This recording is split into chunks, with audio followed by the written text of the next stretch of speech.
Sore hari di desa Malinau Ulu, salah satu desa tua di tepian sungai Kalimantan Utara. Udara terasa lembab dan berat. Kabut dari rimba sebelah timur turun lebih cepat dari biasanya. Suara kodok dan jangkrik bersahut-sahutan dari semak, mengiringi matahari yang pelan-pelan tenggelam di balik pohon ulin yang menjulang. Di sanalah, dalam dusun kecil berumah kayu dan beratap rumbia, hidup seorang lelaki sederhana bernama Ikam. Umurnya sekitar 40 tahun. Sehari-hari ia menjajakan sosis dan nugget goreng dengan gerobak kecil yang ia dorong sendiri dari rumah ke rumah, menyusuri jalan tanah yang terkadang berubah jadi lumpur setelah hujan. Tak ada yang istimewa dari Ikam. Tubuhnya kurus, kulitnya terbakar matahari. Suaranya parau karena terlalu sering memanggil pembeli tanpa hasil. Tapi seluruh kampung geger ketika suatu sore Ikam tak pernah pulang. Gerobaknya ditemukan terbengkalai di jalan setapak menuju Bukit Palantung, tempat yang dikenal warga sebagai tanah larangan.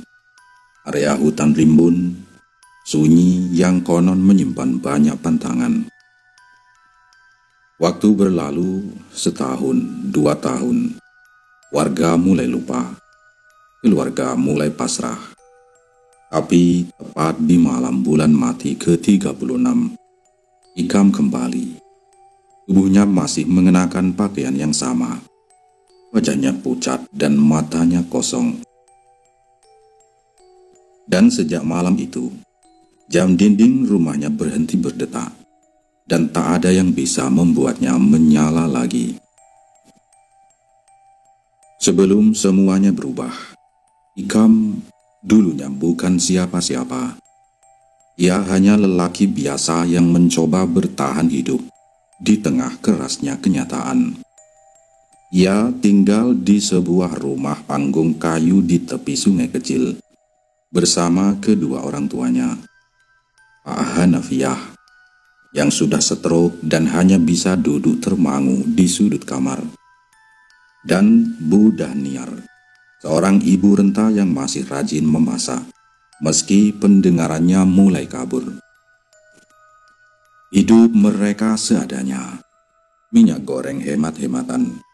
Beras kadang hanya cukup 2 hari sekali. Bila tak ada uang, mereka cuma makan singkong rebus dari kebun tetangga. Setiap pagi Ikam menyusun sosis dan nugget beku seadanya ke dalam kotak kecil. Kompor gas mini ia bawa bersama saus racikan sendiri dari cabai rawit kampung. Semuanya ia dorong dengan gerobak tua yang bannya sudah botak dan rodanya miring sebelah. "Mak, Ikam jualan dulu, Mak. Bapak mau disuapi jam berapa?" tanya Ikam. "Jam 11, Nak. Tapi kalau dagangmu ndak habis, Mak bisa tunggu kok," kata si emaknya. "Ndak usah nunggu, Mak. Ikam cuma ke dusun bawah, paling sore sudah balik," kata Ikam. Namun ia tahu, meski disemangati, ibunya menyimpan cemas. Wajah tua Bu Dahniar selalu menyisakan ketakutan kalau Ikam tidak pulang. Apalagi di kampung itu, kabar mistis sering lebih cepat menyebar ketimbang kabar gembira. Sebelum jadi pedagang keliling, Ikam sempat bekerja di sebuah bengkel motor di kota kecamatan. Tapi tempat itu tak pernah benar-benar menerimanya. Rekan kerja menghindar. Ada yang tak mau duduk satu bangku dengannya. Bahkan pernah ia melihat sendiri gelas bekas minumnya dibuang ke tong sampah. "Ndak usah sensi, Kam, bukan apa-apa. Cuma kadang kamu kayak bawa hawa dingin gitu aja," kata salah satu montir sambil tersenyum lebar. Ikam hanya diam, tapi lama-lama ia pun tak tahan. "Apa salahku, Gusti? Cuma karena aku miskin. indah dan sepi, gumamnya suatu malam saat menatap langit dari belakang bengkel. Akhirnya Ikam memilih mundur, pulang kampung, dan sejak itu ia berjualan sendiri, menanggung nasib sendiri. Hidupnya tidak membaik, bahkan di kampungnya sendiri. Ikam tetap dianggap aneh. Sejak kecil, keluarganya sudah dicap memiliki aura gelap. Pak Hanafiah, ayahnya, dulu dikenal keras dan sering bicara sendiri. Sedangkan Bu Daniar kadang dilihat duduk sendirian di belakang rumah sambil menatap hutan tanpa berkedip. Anak-anak kampung sering mengejeknya. "Om Ikam jualan nugget setan, sosisnya kalau dimakan bisa mimpi diseret ke rawa-rawa," kata anak-anak kecil. Dan orang tua pun tak kalah kejam. Ada yang menolak membeli dagangannya. Ada pula yang menyuruh anaknya menghindari rumah Ikam. "Jangan jajan di situ, nanti ketempelan. Gerobaknya saja kayak ditarik roh halus," kata orang kampung dengan ejekan yang sungguh menyayat hati. Meskipun begitu, Ikam tidak pernah melawan. Ia hanya tersenyum tipis dan menunduk. Tapi saat malam turun, ia sering tertunduk sendiri di bawah jendela, memandangi bayangannya sendiri. Penderitaan yang terus menumpuk perlahan-lahan menekan jiwanya. Ikam mulai jarang bicara, matanya sayu, pikirannya melayang-layang. Ia masih berdagang, masih menyuapi bapaknya, masih menyapu halaman. Tapi senyum itu makin jarang, dan sesekali ia terdengar bicara sendiri. "Kalau tidak ada tempat untukku di sini, mungkin dunia lain bisa terima aku," ucapnya pelan suatu malam. Disangka bercanda, tapi tak ada yang tertawa. Hanya Bu Daniar yang merasa firasat tak enak mulai tumbuh. Hatinya sering berdebar. Kadang ia terbangun dan mendapati pintu depan terbuka sendiri, walau sudah dikunci. Singkat cerita, malam itu desa Malinaulu diliputi sunyi yang ganjil. Angin tidak bertiup, jangkrik tidak bersuara, dan langit seperti menahan tangisnya. Di teras rumah panggung tua yang mulai lapuk, Ikam duduk diam menatap tanah. Matanya kosong, kedua tangannya menggenggam lutut, seperti anak kecil yang sedang dihukum dunia. Semenjak pulang dari kota tanpa pekerjaan, harapannya makin tipis. Dagangan makin sepi, pengeluaran makin besar. Ibunya sudah kehabisan akal untuk menenangkan hati anaknya yang makin hari makin murung. "Mak, kayaknya bentar lagi Ikam tak kuat, Mak," bisik Ikam nyaris tanpa suara. "Jangan ngomong gitu, Nak. Selama napas masih ada, Gusti masih jaga kita," kata ibunya Ikam. "Tapi kayaknya Gusti pun sudah lelah lihat Ikam, Mak," kata Ikam. Suasana terasa lebih dingin dari biasanya. Tiba-tiba, dari balik kabut yang menggantung rendah di pinggir sungai, terdengar suara langkah pelan-pelan, seperti suara sandal anyaman menyentuh tanah basah. Ikam menoleh. Di ujung jalan tanah, tampak seorang kakek-kakek. Tubuhnya kurus, punggungnya bungkuk, mengenakan sarung kotak-kotak yang warnanya sudah pudar, dan topi caping usai yang menutupi separuh wajahnya. "Ikam, Ikam."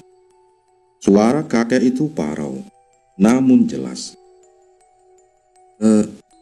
Siapa ya, Kek?" Ikam berdiri ragu. "Ikut aku, sekarang waktunya.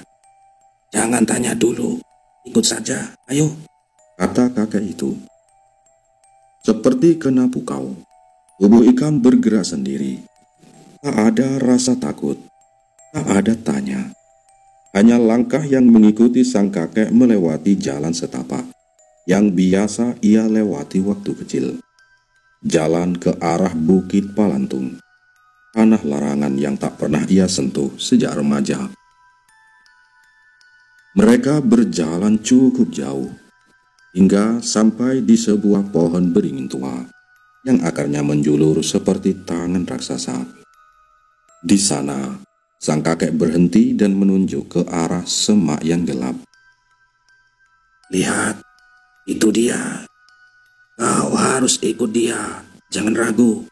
Ayo cepat," kata kakek itu. Siapa dia, kek?" tanya Ikam. "Ia yang ditugaskan membawamu masuk. Sudah waktunya," kata kakek itu. Dari balik kabut dan dedaunan, muncul sosok perempuan muda. Rambutnya panjang, bajunya putih bersih, wajahnya pucat, dan matanya kosong. Ia tidak bicara. Ia hanya melambai perlahan pada Ikam, mengisyaratkan agar mengikuti langkahnya. Seharusnya itu cukup untuk membuat siapapun lari terbirit. Tapi Ikam hanya terpaku, seakan logikanya sudah ditinggalkan jauh di belakang. "Kau siapa?" gumamnya. Perempuan itu menoleh sebentar, lalu terus berjalan. Ikam pun mengikutinya. Sang kakek telah menghilang, dan malam semakin dalam. Langkah mereka membawa Ikam ke dalam rimba Bukit Palantung. Tanahnya basah, licin, kabut semakin tebal. Di kejauhan terdengar suara-suara aneh, entah burung atau tangisan yang ditahan. Dan akhirnya mereka tiba di sebuah goa kecil. Mulut goa itu nyaris tertutup oleh akar-akar pohon besar yang menggantung dan menjuntai seperti rambut panjang. Tanah di sekitar goa lembab, dan udara dari dalamnya berhembus dingin menusuk tulang. Ikam berdiri di depan goa. Perempuan itu sudah masuk lebih dulu ke dalam goa, tanpa suara. Hanya sejenak ia menoleh dan memberikan lirikan yang sulit dijelaskan. Bukan ancaman, tapi bukan pula ajakan yang ramah. "Apa aku harus masuk ke sana ya?" bisik Ikam pada dirinya sendiri. "Apa ini mimpi? Atau aku sudah mati?" Tapi hatinya tak memberi jawaban. Kakinya melangkah sendiri. Langkah pertama ke dalam mulut goa terasa seperti menembus dunia lain. Dan saat seluruh tubuhnya tertelan bayangan gelap dalam goa itu, tak ada suara yang tersisa, kecuali detak jantungnya sendiri. Gelap, hening, dan dingin. Ikam tidak tahu sudah berapa lama ia tak sadarkan diri. Yang ia ingat, ia mengikuti perempuan pucat itu masuk ke dalam goa. Lalu semuanya seperti ditelan kabut hitam yang amat pekat. Saat pelan-pelan ia membuka mata, dunia terasa berbeda. Langit-langit tempat ia terbangun bukan lagi kayu rumah atau dedaunan hutan, tapi dinding batu lembab yang berembun, beraroma tanah basah dan akar-akar busuk. Udara di sekitar terasa berat, seolah-olah dihisap oleh sesuatu yang tak terlihat. Ia mencoba duduk, tubuhnya lemah, kepala pening, dan kulitnya terasa seperti kedinginan dari dalam tulang. Di sampingnya duduk sang kakek, orang yang tadi malam menuntunnya hingga kepada perempuan itu sampai dia di mulut goa. Tapi kini ia tampak berbeda, lebih bersih, lebih terang. Matanya teduh, wajahnya tenang, dan kulitnya tak lagi keriput setua semalam. Ikam terkejut. "Kek, ini di mana ya, kek?" tanya Ikam. Tenang saja, Kam. Kau sudah di tempat yang benar, ujar sang kakek sambil mengelus perlahan punggung Ikam. Sentuhan itu dingin, tapi tidak menyeramkan. Ada semacam ketenangan aneh yang menyusup ke relung hati Ikam. Walau ia belum bisa memahami apa yang sebenarnya terjadi. Ini mimpikah? Atau saya mati? Tanya Ikam. Sang kakek tak langsung menjawab. Ia hanya menatap Ikam dengan mata yang dalam, seperti bisa melihat isi hatinya. Duduk saja di sini. Tarik napasmu pelan. Bacalah sholawat dan istighfar sebanyak-banyaknya. Jangan berhenti sampai kau merasa ringan, kata kakek tersebut. Ikam mengangguk ragu. Kakinya gemetar, tapi tubuhnya tunduk. Dengan suara lirih dan nafas yang masih tercekat, ia mulai berucap, Allahumma sholli ala Muhammad. Astaghfirullah. Astaghfirullahaladzim. Ia ucapkan berulang-ulang. Suaranya bergetar, entah karena takut atau karena jiwanya benar-benar berada di dalam titik terendah. Goa itu tak seluas goa pada umumnya. Tapi anehnya, ia bisa melihat cahaya samar dari langit-langit. Padahal tak ada lubang, tidak ada api, tidak ada lentera. Dinding goa dihiasi oleh akar-akar kecil yang tumbuh menjalar, seperti pembuluh darah. Dan udara di dalamnya terasa seperti berada di bawah tanah, namun tanpa pengap. Sementara itu, sang kakek duduk di atas sebuah batu datar. Ia bersila seperti seorang guru yang sedang menunggu muridnya tenang. Tak sekalipun ia menyela zikir yang dilantunkan Ikam. Waktu terus melambat, atau mungkin tak bergerak sama sekali. Setiap kalimat istighfar yang keluar dari mulut Ikam terasa seperti merontokkan kabut tebal dari dalam dirinya sendiri. Dadanya mulai ringan, matanya mulai hangat, dan di tengah sunyi itu, ia mulai menangis. Ya Allah, ampunilah aku. Aku lelah, aku takut, dan aku tak tahu apa yang kau rencanakan untukku, kata Ikam di dalam doanya.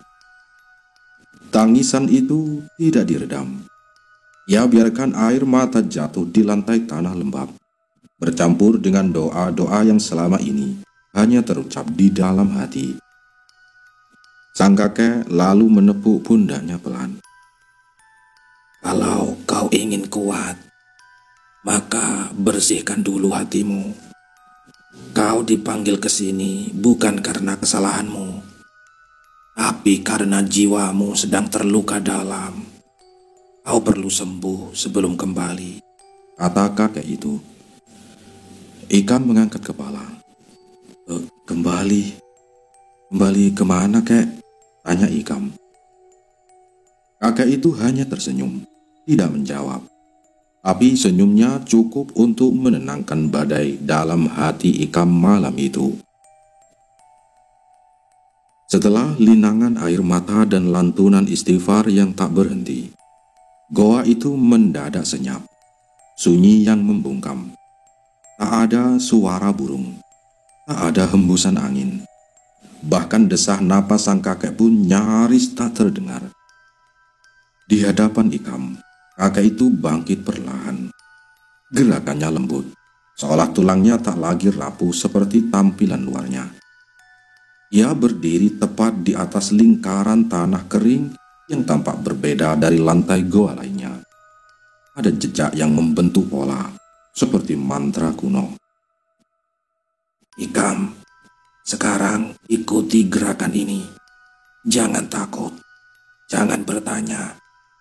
Biarkan hatimu diam, biar alam yang bicara, ucap sang kakek tanpa menoleh.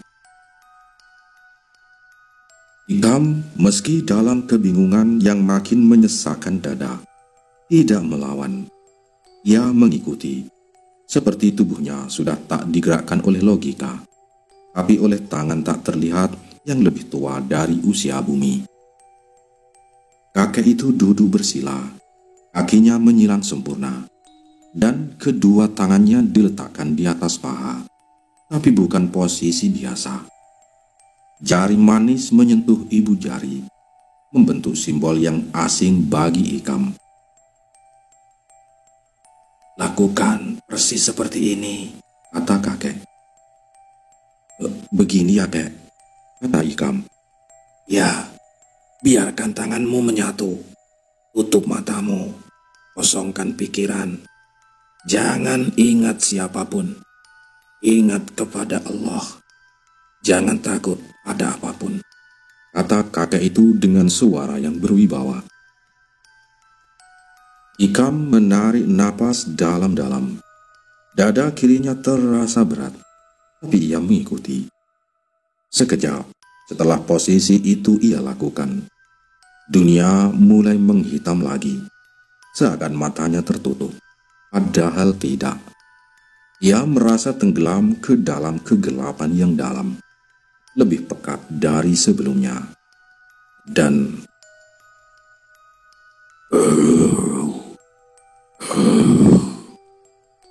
sebuah suara napas kasar seperti hewan besar mengendus terdengar sangat dekat, mungkin hanya beberapa jengkal dari wajahnya. Bersamaan dengan itu, muncul pula desisan melingkar yang meliuk, seperti ular raksasa yang bergesek dengan bebatuan. Jantung Ikam berdetak lebih cepat. Tubuhnya kaku, tapi ia tidak bisa membuka matanya. Atau mungkin matanya sudah terbuka.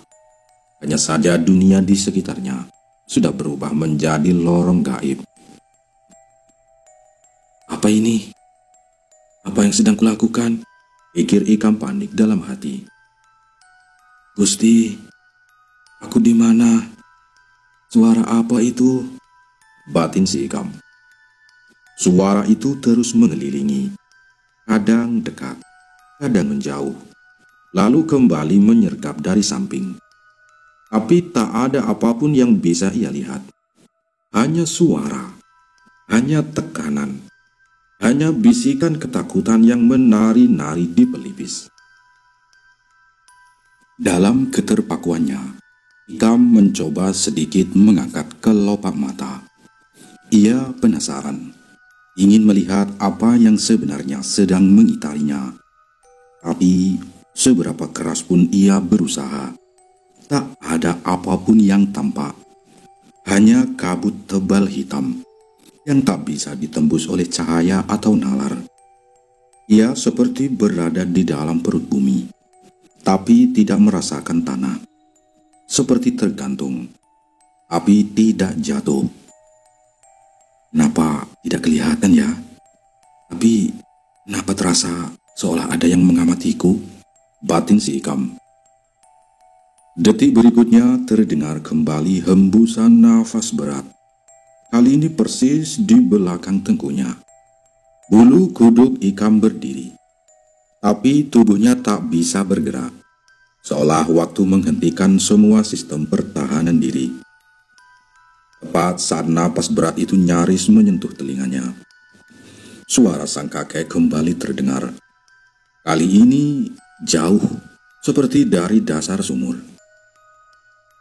Jangan lihat dengan mata, lihatlah dengan jiwamu. Jangan takut, selama kau tetap zikir, mereka hanya bisa berputar, bukan menyentuh, kata kakek itu. Dan saat itu juga, semua suara lenyap, senyap. Tak ada macan, tak ada ular, tak ada desis. Hanya detak jantung Ikam dan tangis kecil yang menetes dari ujung dagunya. Tak lama setelah bisikan sang kakek meredam suara-suara mengerikan itu, goa kembali hening, tapi hanya sesaat. Karena tiba-tiba Dari celah kegelapan yang sebelumnya pekat, berkilauan cahaya kecil mulai muncul. Awalnya hanya satu, lalu dua, kemudian puluhan. Itu adalah kunang-kunang. Kunang-kunang beterbangan mengelilingi tubuh Ikam yang masih duduk dalam posisi bersila. Sayap mereka memancarkan cahaya kekuningan yang lembut, seperti lampu doa yang berpendar dalam malam buta. Mereka tidak menyerang, hanya menari perlahan, seperti sedang membentuk sesuatu yang tak kasat mata. Namun, semakin lama, cahaya itu memudar dan berubah. Bukan jadi gelap biasa, tapi menjelma menjadi kabut hitam, pekat, mengeras, berputar mengelilingi tubuh Ikam seperti pusaran asap dari dupa raksasa. Lagi-lagi tubuhnya limbung, kesadaran pun lenyap. Untuk kesekian kalinya Ikam terbangun, tapi kini tempatnya benar-benar berbeda. Ia tak lagi berada di dalam goa, atau dalam kegelapan, atau di dekat kakek. Ia terbaring di tengah hamparan padang rumput. Rumputnya tinggi, setinggi pinggang, dan hijau tua seperti belum pernah tersentuh manusia. Angin berhembus pelan, langit biru, awan berarak tenang. Semua terasa terlalu damai untuk sesuatu yang nyata. Kok saya tiba-tiba ada di tempat ini? Gumamnya pelan. Tubuhnya masih gemetar. Ia berdiri. Pandangannya menyapu seluruh arah. Tak ada jalan. Tak ada pohon besar. Hanya lautan rumput yang menjulang. Jauh di kejauhan, terdengar gemerincing suara logam menghantam tanah. Seperti suara cangkul. Ikam menuruni sedikit gundukan tanah, dan di tengah padang rumput itu, ia melihat seorang laki-laki tua mencangkul tanah. Tubuhnya bungkuk tapi gerakannya kuat. Pakaiannya sederhana, kaos putih longgar, sarung dililit di pinggang, dan topi daun pandan penutup kepala. Rasa bingung bercampur harapan mulai tumbuh dalam dada Ikam. "Permisi, Kek," kata Ikam. Kakek itu menoleh dan tersenyum seolah sudah menanti. "Kamu sudah sampai, Nak. Mari ikut saya. Rumah kami tak jauh dari sini," kata laki-laki tua itu. Ikam sempat ragu, tapi tubuhnya bergerak mengikuti. Langkah sang kakek ringan namun pasti, seperti tahu arah angin yang benar di padang yang luas ini.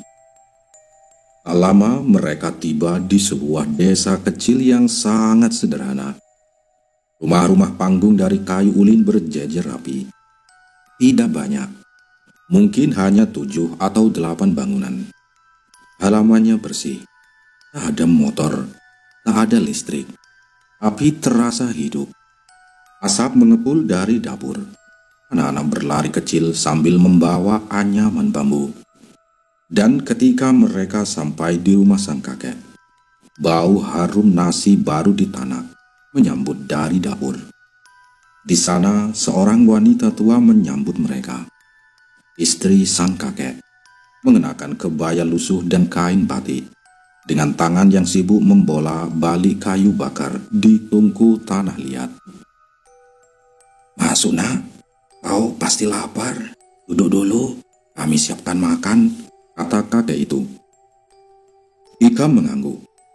Lidahnya keluh, tapi perutnya bergemuruh. Rasa syukur dan bingung bercampur jadi satu. Ia pikir, ia sudah menemukan jalan pulang.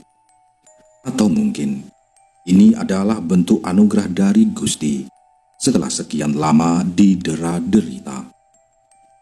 Di atas meja dari bambu anyaman disajikan nasi hangat, ikan bakar berbungkus daun, sambal mangga, dan air dari kendi yang dingin. Semua terasa begitu nyata. terlalu nyata untuk sesuatu yang aneh. "Kampung ini saya belum pernah ke sini. Ini kampung apa ya, Kek?" tanya Ikam. Sang kakek hanya tersenyum, tak menjawab. Kami hanya tempat persinggahan. Kau istirahatlah dulu, kata kakek itu. Dan Ikam pun menyantap makanan itu sambil mencoba menahan air mata. Ia merasa aman, tapi entah kenapa hatinya masih belum tenang. Malam turun pelan di kampung sunyi itu. Langit berubah jingga, lalu kelam tanpa bintang. Lampu-lampu tak menyala karena memang tak ada listrik. Hanya cahaya dari pelita minyak yang menggantung di tiap beranda rumah, memberi sinar remang-remang seperti cahaya mimpi. Angin di padang rumput bersiul pelan. Suara jangkrik mengalun dari kejauhan, membungkus suasana dalam kesepian yang lembut tapi ganjil. Di ruang tengah rumah panggung kayu itu, Ikam duduk bersila di atas tikar daun rumbia. Di depannya, teh hangat dalam cangkir kaleng mengepul perlahan. Ia memandangi teh itu lama, tapi tak menyentuhnya. Hatinya tak karuan. Ada sesuatu yang membuat dadanya sesak. Entah rindu atau justru perasaan terjebak yang mulai tumbuh tanpa ia sadari. Lalu dengan suara pelan ia membuka percakapan. Saya besok sepertinya harus pulang." Kalimat itu keluar seperti beban yang dipaksa dilepaskan dari dada. Ikam tak berani menatap langsung wajah si kakek yang saat itu sedang menganyam jala ikan di sampingnya. Sang kakek tidak langsung menjawab. Ia hanya berhenti sejenak dari pekerjaannya. Matanya menatap keluar jendela, ke arah padang yang gelap tak terlihat ujungnya. Akhirnya ia berkata pelan, namun nadanya berat. belum saatnya, Kata kakek itu. "Tapi saya harus balik, Kek. Ada emak di rumah, ada bapak. Mereka pasti nyari saya." Suara Ikam mulai gemetar. Kakek itu menoleh. Wajahnya masih teduh, tapi ada kekuatan dalam sorot matanya, seperti ombak yang tenang, tapi menyimpan badai. "Nak, kamu mau pulang kemana?" Kata kakek itu. "Ke rumah saya di Malinau, kampung saya, tempat saya berasal," jawab Ikam. Suaranya mulai terdengar panik. Kakek itu tersenyum tipis, tapi senyum itu bukan senyum yang ringan. "Kalau memang kau tahu jalan pulang, kenapa dari tadi tidak kau tempuh saja? Jalan kemanapun tak akan menuntunmu keluar sebelum kau betul-betul siap," kata kakek itu. Ikam terdiam, hatinya bergetar. Kalimat itu terasa seperti cambuk menyentak kesadarannya bahwa tempat ini bukanlah tempat biasa. Ia menatap keluar. Gelap, tak ada jalan, hanya hamparan rumput dan langit malam. "Apa ini mimpi ya?" bisik Ikam pada dirinya sendiri. "Bukan mimpi," jawab si kakek, seolah mendengar isi hatinya. "Kau memang di tempat yang tak semua orang bisa capai. Tapi yang sampai kapanpun belum tentu bisa pulang." Saya tidak ngerti, Kek. Saya cuma mau hidup normal, jualan, ngurus orang tua. Saya bukan orang jahat, Kek, kata si Ikam. Suara Ikam mulai pecah. Matanya memerah. Tangis yang sudah ia tahan sejak pertama kali masuk ke dunia ini akhirnya pecah dalam bisikan. Kakek itu meletakkan jala yang tadi ia anyam. Ia mendekat lalu duduk di samping Ikam.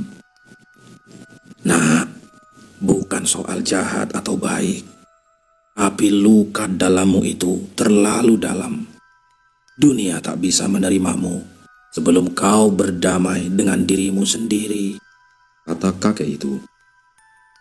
Saya sudah coba, tapi makin saya lawan, makin saya kalah, kek, kata Ikam.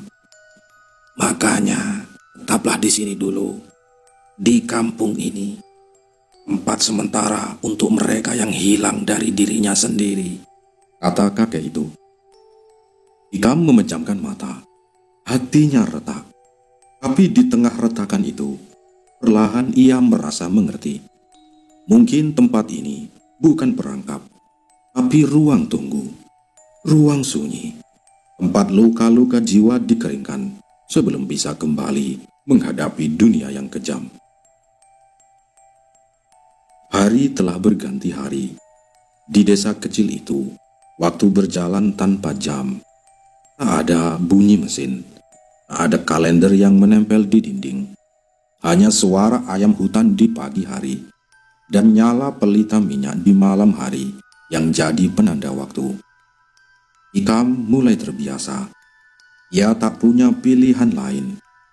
Setiap hari ia membantu menimba air di sumur dangkal, menjemur daun singkong, dan sesekali ikut kakek ke ladang rumput yang luas. Tapi setiap langkah, setiap senyum, orang-orang desa itu selalu terasa tidak sepenuhnya nyata.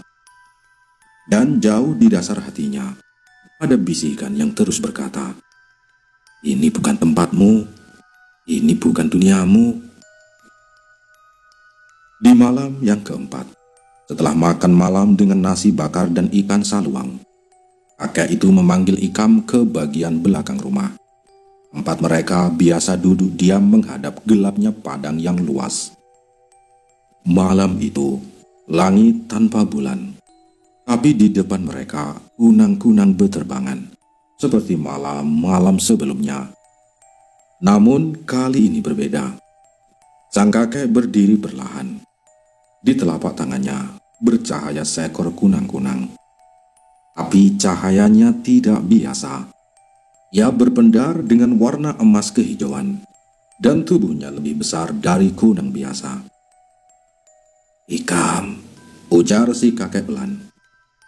Sudah saatnya, kata kakek itu. Ikam menatap bingung. Saatnya apa, kek, maksudnya? Sang kakek tersenyum, tapi senyum itu bukan senyum ringan. Ada beban di dalamnya. Kau punya peran penting untuk desa ini. Kau bukan datang karena tersesat. Kau datang karena dipanggil. Dan suatu saat nanti, kau akan kembali ke sini. Ikam mengerutkan dahi. Kembali? Saya belum pernah ke sini sebelumnya, kek. Tubuhmu belum, tapi jiwamu pernah. Kalimat itu menghantam seperti ombak di malam gelap. Ia ingin menyangkal, tapi mulutnya tak sanggup. Dan saat itulah si kakek membuka telapak tangannya lebih lebar. Kunang-kunang itu terbang perlahan ke arah Ikam. Sayapnya bergetar tanpa suara. Tapi auranya membuat bulu kuduk Ikam berdiri. Pegang, biar dia masuk, ucap sang kakek. Ikam bergeming. Ia takut. Tapi tubuhnya kaku. Dan saat kunang-kunang itu menyentuh dada Ikam, tiba-tiba tubuhnya bergetar keras. Matanya melebar. Nafasnya tercekik. Cahaya kunang-kunang itu meledak menjadi partikel kecil seperti debu emas. Dan dalam sekejap, semuanya menyerap masuk ke dalam tubuh Ikam melalui dada kirinya. Ada apa ini? Riak Ikam. Tubuhnya terguncang. Tapi sang kakek tetap tenang. Ia hanya menatap Ikam dengan mata teduh yang menyimpan ribuan rahasia. Tenanglah, dia tidak menyakitimu. Dia hanya mengingatkan dan menandai agar nanti kau tahu jalan pulang. Detik itu seluruh tubuh Ikam menjadi panas. Tapi bukan panas yang membakar, melainkan panas yang membuatnya sadar bahwa ada kekuatan lain yang kini ikut tinggal di dalam dirinya. Dan saat panas itu mereda, dunia kembali hening. Ikam menatap tangannya. Ia berkeringat. Nafasnya masih berat. Tapi kini, di dadanya, ia bisa merasakan cahaya kecil yang tetap menyala, meskipun tak kasat mata. "Apa saya masih bisa pulang setelah ini, Kek?" tanya Ikam. Sang kakek mengangguk. "Bisa, tapi bukan malam ini," kata si kakek. "Kalau saya nanti pulang, apa saya masih manusia, Kek?" tanya Ikam lagi. "Itu tergantung Ikam. Ada bagaimana kau menatap hidupmu setelah ini?" Angin malam berhembus. Di kejauhan, kunang-kunang lain mulai padam satu demi satu. Tapi di dada Ikam, satu cahaya kecil tetap menyala. Perlahan, Ikam memberanikan diri bertanya, "Kenapa kunang-kunang ini masuk ke badan saya? Apa bisa saya keluarkan, Kek?" tanya Ikam. Sang kakek yang duduk bersila di beranda rumah panggung dengan lampu pelita kecil hanya menghembuskan napas pelan. "Kamu ndak usah tahu sekarang, Kam. Belum saatnya. Tapi saya takut. Saya bukan orang sakti, Kek." "Justru karena kamu bukan orang sakti, maka dia bisa masuk. Kau kosong, dan yang kosong akan diisi. Tapi tidak semuanya jahat. Cahaya itu tidak jahat. Ia hanya menunggu perintah." Ikam terdiam. Kata-kata itu tak ia pahami, tapi terasa seperti pesan dalam mimpi yang baru akan ia mengerti suatu hari nanti. Beberapa malam berlalu, dan pada suatu pagi yang terasa berbeda, udara lebih terang dan embun di dedaunan lebih bening dari biasanya.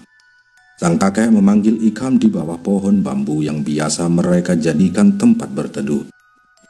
Wajahnya serius, tapi matanya hangat, seperti seorang guru yang hendak melepas muridnya. "Ikam, waktumu sudah tiba," kata kakek. "Waktu apa, Kek?" "Waktumu pulang." Detak jantung Ikam langsung melonjak. Ia tidak tahu harus senang atau takut. Tapi tubuhnya gemetar. "Saya bisa pulang? Benar-benar pulang?" Kakek itu mengangguk. "Tapi ingat, Kam, dunia tidak akan menyambutmu seperti dulu. Waktu tidak berjalan sama di sini dengan di sana. Tapi kamu harus kuat, karena kamu telah ditandai." Sebelum Ikam sempat bertanya lebih jauh, dunia tiba-tiba berputar. Kepalanya berat, tubuhnya lemas, dan seperti kabut menyergap sekujur tubuhnya dari dalam. "Aduh, Kek, kepala saya kok berat, pusing." Ia pun terjatuh, tak sadarkan diri. Ketika matanya terbuka kembali, langit tampak lebih biru. Bukan biru aneh seperti di desa itu, tapi biru dunia nyata. Udara lebih panas, lebih berdebu, dan burung gagak terbang di atas pepohonan. Ia terbaring di tepi hutan, tak jauh dari batas desa tempat ia tinggal. Bajunya kotor, tubuhnya kurus, tapi dadanya masih menyimpan cahaya kecil yang kini terasa diam. "Ini kampungku," bisiknya. Ia bangkit, bertatih-tatih menelusuri jalan setapak.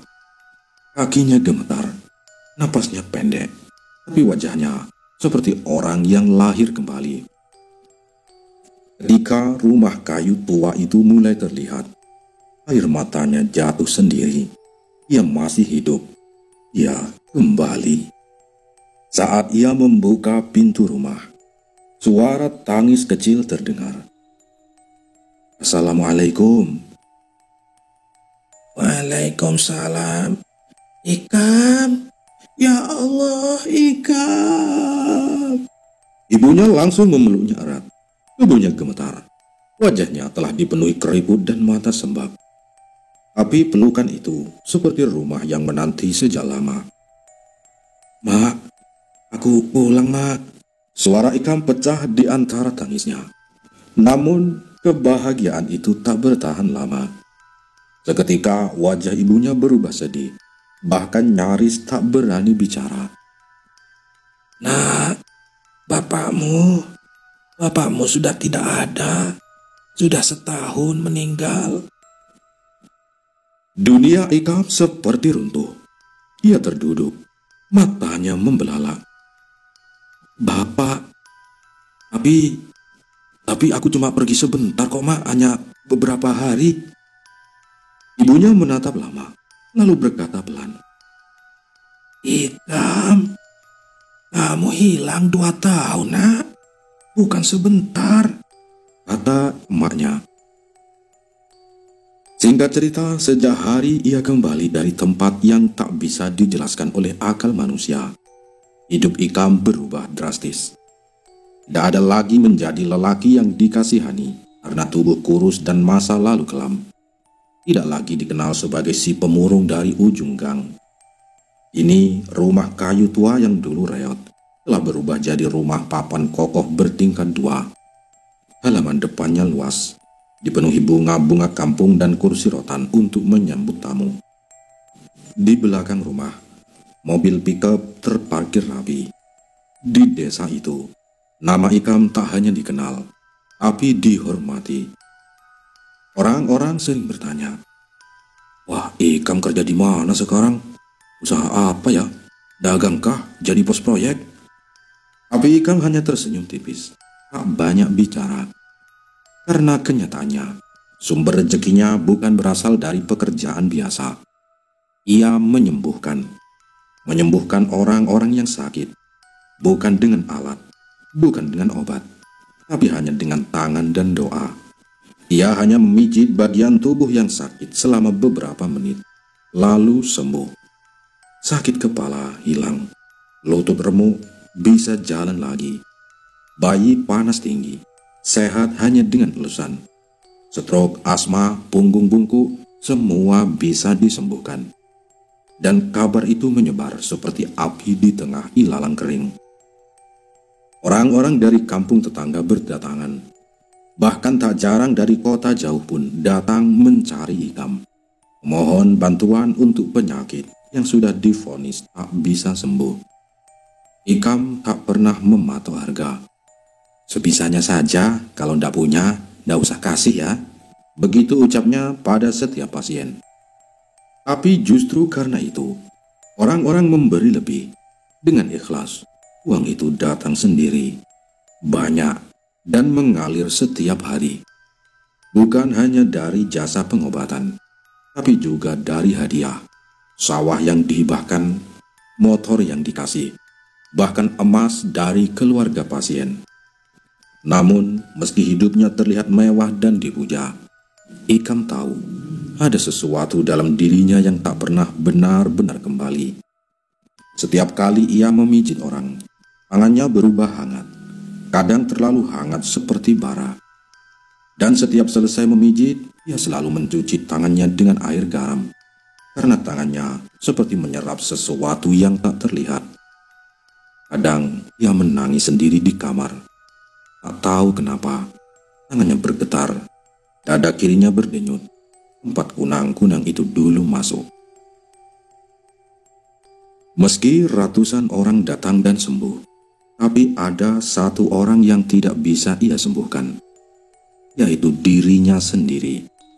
Rasa sepi, rasa gelisah yang datang tengah malam, bayangan wajah sang kakek yang kadang muncul di cermin kamar mandi. Bahkan sesekali ketika ia memejamkan mata, desa itu muncul kembali. Jalan tanah, rumah kayu, dan suara goa yang berdesir. "Kamu akan kembali ke sana." Kalimat itu masih menggema di telinga. Singkat cerita, sekarang Ikam sukses. Rumah besar, uang banyak, terhormat. Tapi dia hanya tahu bahwa sumber kekuatan ini bukan sekedar anugerah, melainkan bagian dari janji lama yang suatu saat akan ditagih. Selesai